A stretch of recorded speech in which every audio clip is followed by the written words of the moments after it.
అందరికీ కూడా good morning అండి. ఈ రోజు మా దేవుడి మందిరాన్ని అయితే అలంకరణ చేద్దాం అనుకుంటున్నాను. మన షాప్ లో ఫ్లవర్స్ కూడా అవైలబుల్ ఉన్నాయి, మీరు చూసారు చాలా కలెక్షన్స్.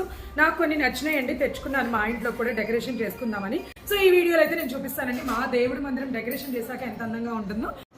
ఇదైతే కనుక దర్వాజాకి వేయాలనుకుంటున్నానండి. ఇదైతే దేవుడి మందిరం అనేది చాలా ఇంపార్టెంట్ అండి ప్రతి ఇంట్లో కూడా. సో న్యాచురల్ ఫ్లవర్స్ అయితే ఎక్కువ రోజులు ఉండవు కదండి, అందుకని ఈ ఫ్లవర్స్ చూడండి న్యాచురల్ కంటే ఎంత బాగున్నాయో, బట్ ఎక్కువ ఇలానే కలకలాడుతూ ఉంటుంది. సెంటర్ లో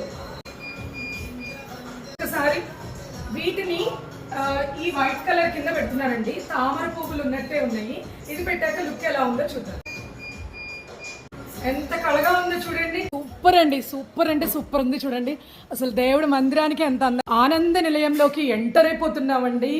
మా బంగారు తండ్రి ఏడుకొండలవాడ Venkataramana Govinda go. Step stools అండి, ఇవి కూడా మన దగ్గర అవైలబుల్ ఉన్నాయి, మరి మనం చేసుకోవచ్చు. ఈ స్టెప్ స్టూల్ వల్ల చూడండి, ఇవి కూడా నేను సైడ్ కి హ్యాంగ్ చేస్తున్నాను చూడండి. మా డైనింగ్ హాల్లో ఇలా బ్రిక్స్ తోటి అయితే మేము టైల్స్ లాగా వేయించేసుకున్నామండి. సో బాబా అంటే చాలా ఇష్టం అండి. మన దేవుడి మందిరాన్ని అందంగా అలంకరించుకోవాలనుకుంటే మాత్రం ఈ వీడియోని తప్పకుండా లైక్ చేయండి, అలానే కామెంట్ చేయండి ఎలా ఉందో. మన షాప్కి విజిట్ చేసేయండి, ఫాలో అవటం మర్చిపోకండి. Thank you, bye.